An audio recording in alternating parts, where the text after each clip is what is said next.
I'm here in my air conditioning shop here in Yuma, and I just realized a few things. I'm a Mexican American, and what do Mexicans love doing more than anything? Working. Love working. Like on my Ream heat pump right there. There's a ductwork that blows out. And something real interesting is,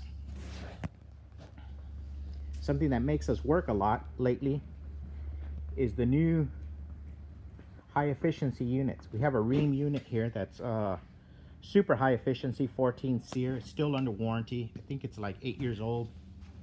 And so the homeowner wanted to know why. Brought it back in my shop. We're going to rebuild it. And I put in a temporary unit out there. This is the air conditioning coil. Here's the fan blower, circulates air. There's the indoor coil. Here's the compressor section, the condenser.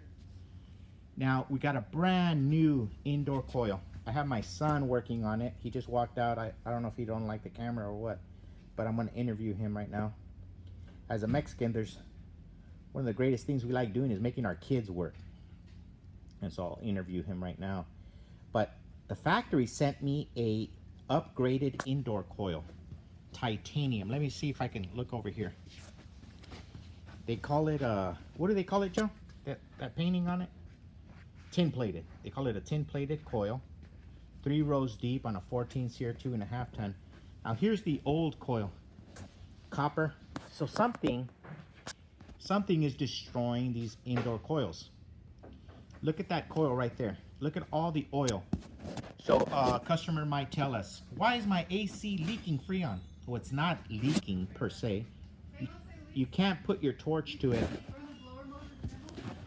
You can't put your torch to it. You can't fix it. It really has literally millions of little leaks. Refrigerant. So it might take 1 or 2 years for it to, or probably this one takes about 1 year for it to lose all its Freon. So Joe, tell me what you did. So we started with recovering the machine. You covered the refrigerant. Now, a lot of techs, they like to believe in climate change. But what do you do as a technician? What have you been trained to do with the refrigerant? Where is the refrigerant? To recover it all and load it up in the tank. All right. Now, let me ask you a question. There's going to be questions after this test. What kind of refrigerant is in that tank? R410A. Okay, how come you didn't tag it with an R410A tag? Was going to, but I didn't have a Sharpie. What's that? I didn't have a Sharpie. Okay. All right.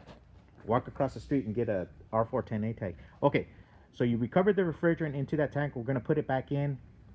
Are you going to change out that filter dryer? Yeah, I got it right there. Okay, because there's these know-it-alls on the internet that they're going to say, hey, man, the guy changed out the coil, but he didn't change out the refrigerant. Yeah, I got it right here. Okay. Now, what about the expansion valve? Are you going to replace the expansion valve? Reversing valve? No, huh? No, they didn't. That wasn't on the warranty. Okay. This is what we want to replace. Now we upgraded the indoor coil. Okay. Real good. Okay, Joe. Thanks a lot. We're here in the shop. And on our next video, we're going to see this RQPM A037 working with the new indoor coil.